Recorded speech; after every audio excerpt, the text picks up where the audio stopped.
Pullur cent Xavier's ഇടവകയുടെ സുവർണ ജൂബിലിയുടെ ഭാഗമായി ഞായറാഴ്ച തോറും തിരുവചനം വ്യാഖ്യാനം ചെയ്യുന്ന സുവർണമൊഴികളിൽ ഇന്ന് നോമ്പിലെ 5-ാം ഞായറാഴ്ച ഇവിടെ സുവിശേഷം വ്യാഖ്യാനം ചെയ്യുന്നു സേവ്യർ മുള്ളക്കര. ഇന്നത്തെ സുവിശേഷത്തിലെ പ്രതിപാദ്യ വിഷയം വ്യഭിചാരത്തിൽ പിടിക്കപ്പെട്ട സ്ത്രീ. ഇവിടെ യേശു നമ്മെ ഉദ്ബോധിപ്പിക്കുന്നു, പാപത്തെ നാം വെറുക്കണം, പാപിയെ സ്നേഹിക്കണം. ഇത് വിവരിക്കുന്നത് വിശുദ്ധ യോഹന്നാന്റെ സുവിശേഷം 8-ാം അധ്യായം 1 മുതൽ 11 വരെയുള്ള തിരുവചന ഭാഗങ്ങളിൽ.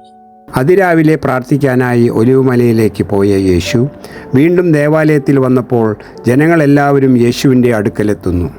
യേശു അവിടെ ഇരുന്ന് അവരെ പഠിപ്പിച്ചുകൊണ്ടിരുന്നപ്പോൾ വ്യഭിചാരത്തിൽ പിടിക്കപ്പെട്ട ഒരു സ്ത്രീയെ ഫരിസേയരും നിയമജ്ഞരും കൊണ്ടുവന്ന് ദേവാലയത്തിൻ്റെ നടുവിൽ യേശുവിൻ്റെ മുൻപിൽ നിർത്തി. യേശു ദേവാലയത്തിൽ പഠിപ്പിക്കുന്നത് തടസ്സപ്പെടുത്തണം, യേശുവിൽ കുറ്റം ആരോപിക്കണം എന്ന ഗൂഢലക്ഷ്യമാണ് അവർക്കുള്ളത്. മോശയുടെ നിയമം ഈശോയുടെ മുൻപിൽ അവർ ഉദ്ധരിക്കുന്നു.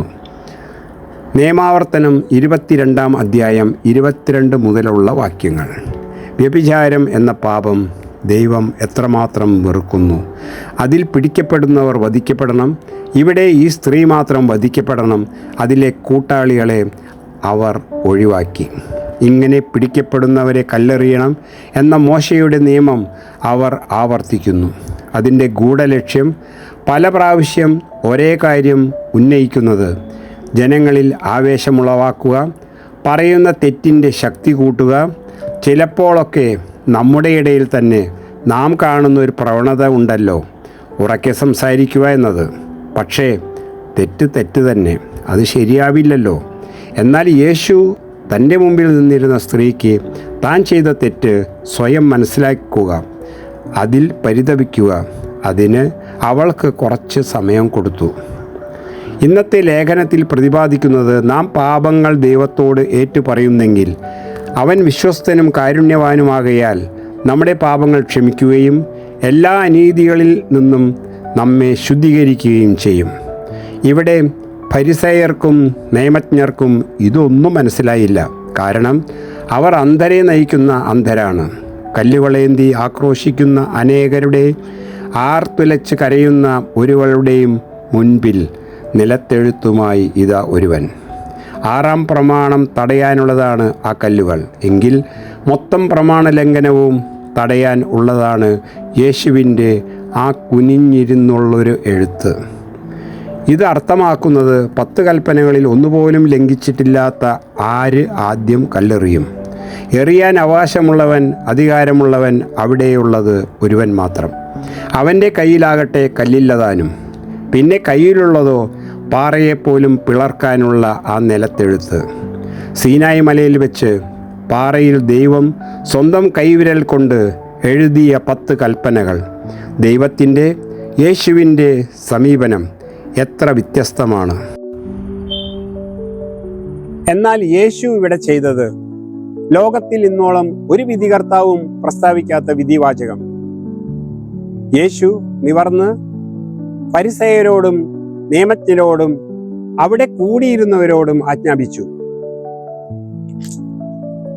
നിങ്ങളിൽ പാപമില്ലാത്തവൻ ആദ്യം ഇവളെ കല്ലെറിയട്ടെ. പാപത്തെ വെറുക്കണം, പാപിയെ സ്നേഹിക്കണം. ഇതാണ് യേശുവിൻ്റെ മനോഭാവം. എന്നാൽ ഫരിസേയരുടെയും നിയമജ്ഞരുടെയും മനോഭാവം മറ്റൊന്നാണ്. അവർക്ക് പാപിനിയെ കല്ലെറിഞ്ഞു കൊല്ലണം, അവൾ പാപത്താൽ മരിക്കണം. ഇത് ദൈവിക നീതിയല്ല, വെറും മാനുഷിക നിയമമാണ്. അത് യേശു ഇവിടെ പൊളിച്ചെഴുതി. ഇവിടെ നാം കാണുന്നത് യേശുവിന് പാപിനിയോടുള്ള ആർദ്ര മനോഭാവം. ആരും നിന്നെ വിധിച്ചില്ലേ, ഞാനും നിന്നെ വിധിക്കുന്നില്ല, മേലിൽ പാപം ചെയ്യരുത് എന്ന യേശുവിൻ്റെ കൽപ്പന. ഈ സംഭവം നമ്മോട് ആവശ്യപ്പെടുന്നത് മറ്റുള്ളവരെ വിധിക്കാതിരിക്കുക. കാരണം വിധി ദൈവത്തിൻ്റേതാണ്. ദൈവസന്നിധിയിലേക്കുള്ള വഴി അതാണ് മാനസാന്തരം. സ്വയം നാം ഓരോരുത്തരും നമ്മൾ മറ്റുള്ളവരെയും അതിലേക്ക് ഒരുക്കേണ്ടതിൻ്റെ ആവശ്യകത. സ്വന്തം കണ്ണിലെ തടിക്കഷ്ണം കാണാൻ കണ്ണു തെളിയണം. അതിന് പ്രാർത്ഥന വേണം. കൂടപ്പിറപ്പുകളോട് കരുണയോടെ വർത്തിക്കാനുള്ള ഒരു മനസ്സ് രൂപപ്പെടുത്തണം. സഹോദരങ്ങളെ ചേർത്ത് പിടിക്കുക, അല്ലാതെ അവരെ ഒറ്റപ്പെടുത്തി സന്തോഷിക്കുക, അന്യരുടെ ബലഹീനതകളെ കൊട്ടിഘോഷിക്കുക, ഈ വക സംഭാഷണങ്ങളിൽ നിന്ന് ഒഴിഞ്ഞു നിൽക്കുക. പിന്നെയോ, ദൈവമേ ഞാനൊരു പാപി, ദൈവമേ എന്നോട് കരുണ തോന്നണമേ എന്ന് ഉരുവിടാൻ ഈ സുവിശേഷ ഭാഗം നമുക്കേവർക്കും ഇന്ന് പ്രേരക ശക്തിയാകട്ടെ.